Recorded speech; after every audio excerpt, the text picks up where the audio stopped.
El narcotráfico en Bolivia tiene una larga historia de la que en el mundo probablemente se recuerde el auge de los años 80 y la participación de los gobiernos militares de la época. Antiguamente la coca pues salía en camiones, era procesada en determinados lugares en el valle o en las ciudades y era exportada como pasta base a Colombia o a Perú. En este momento esa división territorial del trabajo, digamos, ya no existe. En muchos lugares del país, en muchas zonas del Chapare mismo, el propio productor de coca la transforma en pasta base. Hay productores de coca que están procesando cocaína, hay productores de coca que simplemente la venden en los mercados. Casi 3 décadas después, el conflicto no solo se mantiene, sino que la cantidad de hoja de coca que se produce ha aumentado tanto que su precio ha rebajado considerablemente y la participación de los productores de coca en el narcotráfico es evidente. Pero además, durante este tiempo, se han añadido las cada vez más intensas luchas de los campesinos cocaleros por su derecho a cultivar la hoja de coca como parte de sus tradiciones ancestrales, apoyadas por el propio presidente de la República, Evo Morales, quien precisamente llegó al gobierno a partir de su liderazgo sindical cocalero. Es más, el presidente de la República es también presidente de las 6 federaciones de cocaleros del Chapare, al centro del país, la región de mayor cultivo de hoja de coca en Bolivia y donde más presencia del narcotráfico hay. En septiembre del año 2008, las hermanas de Margarita Terán, militante y fundadora del partido de gobierno del presidente Morales y exnovia de este, fueron aprehendidas con 147 kilos de cocaína. Más allá de la anécdota, este hecho plantea por lo menos 3 cosas. Primero, la inminente participación de los campesinos cocaleros en el narcotráfico, a pesar de su resistencia a aceptarlo. El caso de las hermanas Terán es solo el más mediático. Así lo prueba este campesino del Chapare que desconoce el tema y lo rechaza. No a lo que nosotros veamos, porque nosotros la hoja de coca lo producimos y lo vendemos al mercado legal. En segundo lugar, este hecho muestra también la expansión del narcotráfico apoyada por los hechos que así lo prueban, a pesar de las distintas lecturas de ambas partes. Por una parte, el gobierno niega que la cantidad de coca que se produzca sea tanta como se dice, al mismo tiempo que cree que si el 62% de la población boliviana es indígena, esta masca coca y por lo tanto el incremento de producción de hoja de coca es lógico. Por su parte, la Serna devela un acuerdo.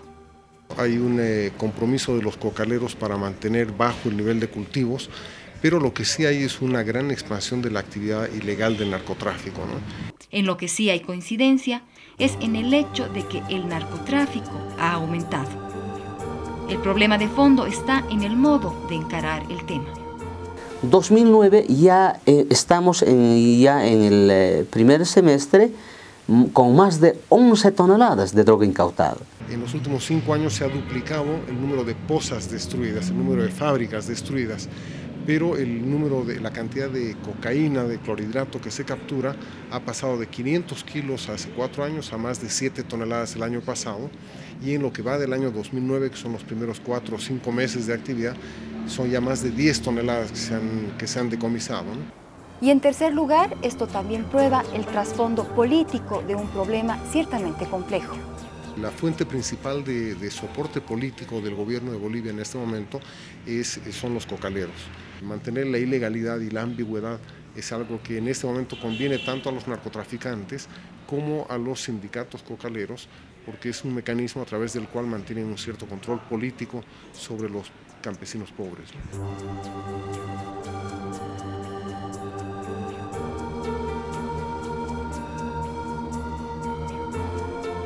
¿Se ha incrementado el narcotráfico desde que está Evo Morales como presidente? Bueno, los datos sugieren que sí,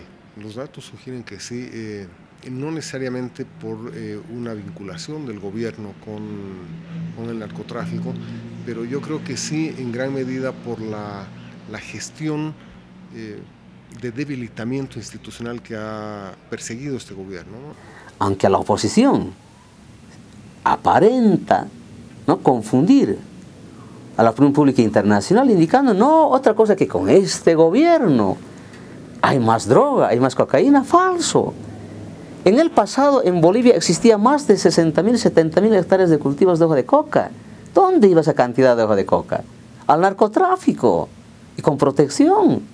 Hoy en el día estamos hablando menos de 28.000 hectáreas.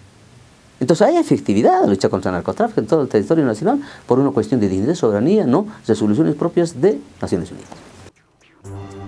A pesar de las críticas, incluso de los cocaleros de otras regiones del país, que sienten que el presidente Morales favorece a los cocaleros del Chapare, el gobierno ciertamente lo niega.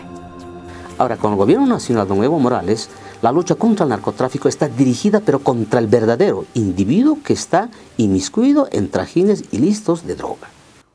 Y como prueba de sus buenas intenciones, el gobierno del presidente Morales acaba de iniciar el estudio de mercado largamente demandado por distintos sectores sociales para determinar con precisión qué cantidad de hoja de coca es realmente necesaria y por tanto cuál es la coca que se debe erradicar para finalmente desvincular la hoja de coca del narcotráfico.